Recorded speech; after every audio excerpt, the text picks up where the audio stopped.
اس پورے ماہ مبارک کے اندر روزے کو بہت زیادہ فوکس کیا گیا ہے، جو میں نے کل بھی روایتیں آپ کے سامنے عرض کی اور آج بھی اس روایت کی تکرار کرتا جاؤں کہ خود معصوم کا فرمانا ہے، صادق آل محمد امام جعفر صادق علیہ الصلوۃ والسلام فرماتے ہیں کہ جو اس ماہ مبارک کے اندر ایک روزہ رکھ لیتا ہے، پروردگار عالم اسے جہنم سے 1 سال کی مسافت دور کر دیا کرتا ہے۔ یہاں تک کہ روایت کے جملے ملتے ہیں کہ پروردگار عالم اس کے بدن سے آتش جہنم کو حرام قرار دے دیتا ہے، جنت کو واجب قرار دے دیا کرتا ہے۔ کہ اس ماہ مبارک کے اندر دوسرا جو بہترین عمل ہے وہ ہے خداوند عالم کی بارگاہ میں استغفار کو طلب کرنا، کہ جیسے 7ویں امام کا جملہ کہ اس مہینے کے اندر تکرار جاری رکھے، استغفر اللہ واسألہ التوبہ۔ تیسری اہم ترین چیز جو اس ماہ مبارک کے اندر انتہائی اہم ترین تصور کی جاتی ہے اور خود مذہب اسلام نے اس کے اوپر شوق دلایا ہے، چاہے مبارک رجب ہو یا نہ ہو، خاص طور پر فوکس کیا گیا ہے قرآن کریم کے اندر۔ سورہ بقرہ قرآن مجید کا مشہور و معروف سورہ ہے اور سب سے طویل ترین سورہ ہے۔ اس کی آیت نمبر تقریباً 261 سے لے کے 268 270 تک اس موضوع پر فوکس کیا گیا ہے کہ پروردگار عالم کی بارگاہ کے اندر قریب کس طریقے سے آیا جا سکتا ہے، اور وہ قریب آنے کا بہانہ کیا ہے؟ خداوند عالم کی بارگاہ میں خرچ کرنا۔ خدا کی بارگاہ میں اس چیز میں سے خرچ کرو جو پروردگار عالم نے تمہیں عطا کی ہے، وہ حلال چیز جو خدا نے تمہیں دی ہے، خدا کی بارگاہ میں اسے خرچ کرو۔ اس ماہ مبارک کے اندر جو تیسری بہترین چیز معصومین کی روایت کے اندر ملتی ہے وہ ہے صدقہ دینا، اور بڑی عجیب روایت ختمی مرتبہ احمد مصطفیٰ محمد مصطفیٰ صلی اللہ علیہ وآلہ وسلم سے منسوب ہے کہ پیغمبر کے صحابی ابو سعید خضری کہ جن کی قبر مبارک جنت البقیع کے قبرستان کے اندر موجود ہے رضی اللہ تعالی عنہ، فرماتے ہیں کہ پیغمبر اکرم نے جب ماہ مبارک رجب آیا اصحاب کو جمع کیا، اور اصحاب کو جمع کرنے کے بعد ایک مرتبہ کہا کہ میں تمہیں نصیحت کرنا چاہتا ہوں، اور کیا فرمایا؟ نصیحت کے عنوان سے فرمایا کہ دیکھو ماہ مبارک رجب کے اندر اپنی روش بنا لو، اپنی عادت بنا لو۔ اصحاب پیغمبر نے سوال کیا پیغمبر خدا کس چیز کی عادت بنائے؟ کہ اس مہینے کے اندر خداوند عالم کی بارگاہ میں خرچ کرنے کی عادت بناؤں۔ اور پھر شوق کس طریقے سے دلایا؟ درہم و دینار خرچ کرنے کی بات نہیں کی، وہ لیول کی جو منیمم لیول ہے اس کی بات کی ہے پیغمبر اکرم نے، کہ جو اس ماہ مبارک کے اندر 1 روٹی بھی صدقہ کر دے۔ انسان کھانے پینے کے معاملے میں احتیاط نہیں کرتا ہے، غذا منگاتا ہے، غذا کو چھوڑ دیا کرتا ہے۔ شاید یہ مثال آپ کے معاشرے کے اندر اتنی صادق نہ آئے، لیکن پاکستان اور ہندوستان کے اندر بہت زیادہ صادق آئے گی کہ یہاں پر ممکن ہے مانگنے والے نہ ہوں، لیکن ہندوستان اور پاکستان کے اندر بے شمار ایسی چیزیں ہیں کہ راستے میں آپ کو بہت سارے فقراء اور مساکین مل جایا کرتے ہیں۔ علیہ حال پیغمبر نے مثال دی ہے تو ہر زمانے کے لیے صادق ہے، سفید پوش لوگ بھی معاشرے کے اندر ہوتے ہیں۔ تو پیغمبر منیمم چیز کی بات کر رہے ہیں، وہ چھوٹی سی چھوٹی چیز جو تم دے سکتے ہو، کہا 1 روٹی صدقہ کرنے کی عادت ڈال لو۔ اس مہینے کے اندر اگر اس عادت کو بنا لیا، اب ذرا غور کیجئے پیغمبر ثواب کی کیا بات کر رہے ہیں۔ پیغمبر ہم لوگوں کی سائیکولوجی کو جانتے ہیں، خداوند عالم ہماری سائیکولوجی کو جانتا ہے کہ ہم کس طرح کے افراد ہیں، لہذا جب عبادت کی بات ہوتی ہے تو پھر پہلے ثواب کی بات کی جاتی ہے۔ ہم میں سے ہر ایک عبادت کے معاملے میں تاجر ہے۔ مولا کائنات کا وہ جملہ کہ جب مولا کائنات سے پوچھا گیا کہ مولا لوگوں کی کتنی اقسام ہیں، مولا نے کہا لوگوں کی 3 اقسام ہیں کہ جو عبادت کرنے والے ہیں۔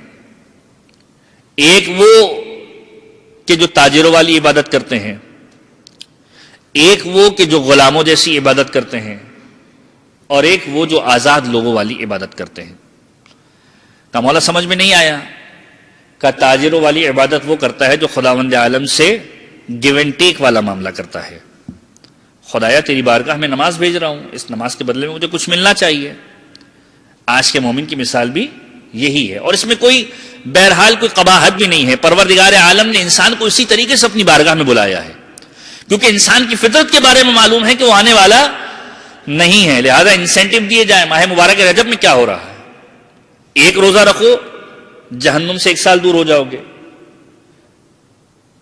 پروردگار عالم سیدھا سیدھا حکم دے دیتا کہ ایک روزہ رکھنا ہے. عبادت کی بات ہوتی، ہر انسان اس کو اوبے کرتا، اس کو فالو کرتا، ایک روزہ رکھتا. کا نہیں، اس طریقے سے اپنی بارگاہ میں نہیں بلاؤں گا. اسے پتا ہونا چاہیے کہ وہ جو کام انجام دے رہا ہے اس کے بدلے میں اسے ملنے والا کیا ہے. عین انسانی فطرت کے مطابق بات کی جا رہی ہے. مولا بھی کہہ رہے ہیں تاجروں والی عبادت کرتے ہیں. کس لیے تاجروں والی عبادت ہے؟ کہ اگر عبادت کروں گا تو پروردگار عالم جنت میں ڈالے گا. مولا نے کہا جو عبادت اس طریقے سے کرتے ہیں یہ تاجروں والی عبادت ہے. کہ جو جنت کے شوق میں عبادت کرتے ہیں. کہا مولا غلاموں والی عبادت کون سی ہے؟ کہا جو جہنم کے خوف سے عبادت کرتے ہیں. کہ اگر میں نے عبادت کو انجام نہ دیا پروردگار عالم مجھے جہنم کے طبقات میں ڈال دے گا. کہا مولا پھر آزادوں والی عبادت کیا ہے؟ کہا جو خدا کو لائق عبادت جان کر عبادت کرے وہ آزاد والی عبادت ہے. اور یاد رکھو علی عبادت کرتا ہے نہ جنت کے شوق میں عبادت کرتا ہے نہ جہنم کے خوف سے عبادت کرتا ہے. علی خدا کو لائق عبادت جانتا ہے اس لیے خدا کی عبادت کرتا ہے. خدا کو لائق عبادت جان کر اس لیے خدا کی عبادت کرتا ہے.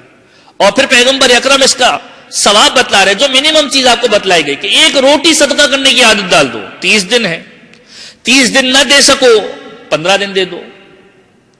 جو منیمم اماؤنٹ انسان نکال سکتا ہے صدقے کی. پیغمبر کا عجیب جملہ ہے کہ جو ماہ مبارک رجب کے اندر اس عادت کو اپنا لیا کرتا ہے. اب پیغمبر کا جملہ ہے کہ میں نے زندگی کے اندر جتنا ثواب صدقے کا بتلایا ہے. پیغمبر کی زندگی کتنے سال کی ہے؟ روایت کے اعتبار سے 63 سال کی زندگی ہے، 63 ایئرز. کہ میں نے اپنی پوری زندگی کے اندر جتنا ثواب صدقے کا بتلایا ہے ماہ مبارک رجب میں اگر انسان نے اس عادت کو اپنا لیا پروردگار اس سے کہیں گنا زیادہ ثواب دینے والا ہے. یہ ماہ مبارک رجب ہے کہ انسان صدقے کو دے. خداوند عالم کی بارگاہ میں کتنے ایسے افراد ہیں کہ جو وائٹ کالر ہے نہیں مانگ سکتے ہیں. ڈھونڈے ایسے افراد کو. زمانے کے امام کا جب ظہور ہوگا تو پھر ایسے افراد تو ملنے والے ہی نہیں ہے. یہ موقع ہے کہ لوگوں کو ڈھونڈا جائے اور انہیں دیا جائے. جب زمانے کے امام ظہور فرمائیں گے تو لوگ اپنے واجبات شریعہ کو ہاتھوں میں لے کر گھوم رہے ہوں گے اور کوئی مستحق نہیں ملے گا. اتنا عدل و انصاف کا نظام قائم ہو جائے گا. یہ ابھی زمانہ ہے کہ جس میں آپ کو ڈھونڈ کے دینا ہے. آج انسان بچاتا ہے کہ جب زمانے کے امام آئیں گے انہیں دوں گا. اس وقت جب دینے جائے گا جب نظام ایسا ہوگا کہ ضرورت نہیں ہوگی. تو معصوم اس بات کی طرف رغبت دلا رہے ہیں کہ ماہ مبارک رجب کو فراموش نہ کر دینا. روزے کے اعتبار سے روزہ رکھو، استغفار کے اعتبار سے استغفار کی عادت ڈالو. کل جو دعا آپ کے سامنے پیش کی گئی. اور تیسرے مرحلے کے اندر خداوند عالم کی بارگاہ میں خرچ کرنے کی عادت ڈالو، جس کے بارے میں سورہ منافقون کے اندر پروردگار عالم ارشاد فرماتا ہے کہ جب انسان اس دنیا سے رخصت ہو رہا ہوگا، جب موت اس کو اپنی آغوش میں لے رہی ہوگی، پروردگار عالم سے ایک مرتبہ فریاد کرے گا پروردگار اگر کچھ وقت مل جائے میں واپس زندگی کے اندر آ جاؤں اور اپنے ہاتھوں سے صدقہ کروں. جب موت کی آغوش میں جا رہا ہوگا خدا سے فریاد کرے گا پروردگار کچھ موقع مل جائے مجھے کہ میں صدقہ کروں اپنی طرف سے. اتنا بہترین عمل کہ جس کو ختمی مرتبہ نے فرمایا اس ماہ مبارک کے اندر کرنے کے حوالے سے ایک مرتبہ درود پڑھ دیجیے محمد و آل محمد پر.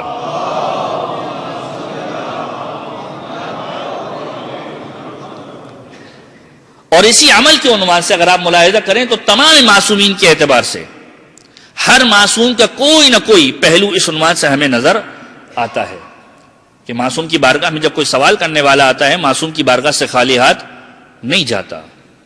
ابو ہاشم جعفری کہ جس کا کل واقعہ ایک میں نے آپ کے سامنے عرض کیا تھا کہ معصوم کی خدمت میں آیا تھا اور دیکھا کہ معصوم ہندی زبان کے اندر گفتگو کر رہے ہیں. کہا مولا مجھے سمجھ میں نہیں آتی. سنگریزے پڑے ہوئے تھے. مولا نے وہ معجزہ دکھلایا جو پیغمبر کا معجزہ تھا. ابو ہاشم کو 70 زبانوں کا علم آ گیا. یہی ابو ہاشم روایت کے جملے ہیں کہ ایک مرتبہ مولا کی خدمت میں حاضر ہوتے ہیں، اپنی تنگدستی کی شکایت کو لے کر حاضر ہوتے ہیں. مولا کی بارگاہ میں داخل ہوئے ہیں، اپنی فریاد نہیں کی ہے. ایک مرتبہ مولا مخاطب ہوئے ہیں، اے ابو ہاشم پروردگار عالم نے تمہیں ایمان جیسی نعمت سے نوازا ہے، جس کے ذریعے سے تم کفر سے بچ گئے ہو، یہ خداوند عالم کی کم نعمت نہیں ہے۔ پروردگار عالم نے تمہیں تندرستی جیسی نعمت سے نوازا ہے، جس کے سبب تم خداوند عالم کی بارگاہ میں اطاعت کے لیے سر کو جھکاتے ہو، یہ کم نعمت نہیں ہے۔ پروردگار عالم نے تمہیں قناعت سے نوازا ہے کہ تم خداوند عالم کے دیے ہوئے رزق پہ گزارا کرتے ہو، یہ کم نعمت نہیں ہے۔ اور پھر فرمایا کہ مجھے معلوم ہو کہ تم میری پاس کس حاجت کو لے کر آئے ہو، یاد رکھو جس حاجت کو لے کر آئے ہو اس سے قیمتی شے تمہارے پاس موجود ہے۔ ایمان تمہارے پاس موجود ہے، تندرستی تمہارے پاس موجود ہے، یہ اس سے زیادہ قیمتی ہے۔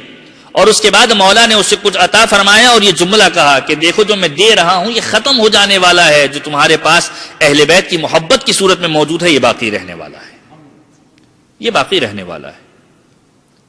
خالی ہاتھ نہیں لوٹایا، اسے عطا کیا۔ وہ معصوم ہیں کہ جو ہر مقام پر علوم آل محمد کو پھیلاتے ہوئے نظر آ رہے ہیں۔ برحمتک یا ارحم الراحمین وصلی اللہ علی محمد وآلہ الطاہرین۔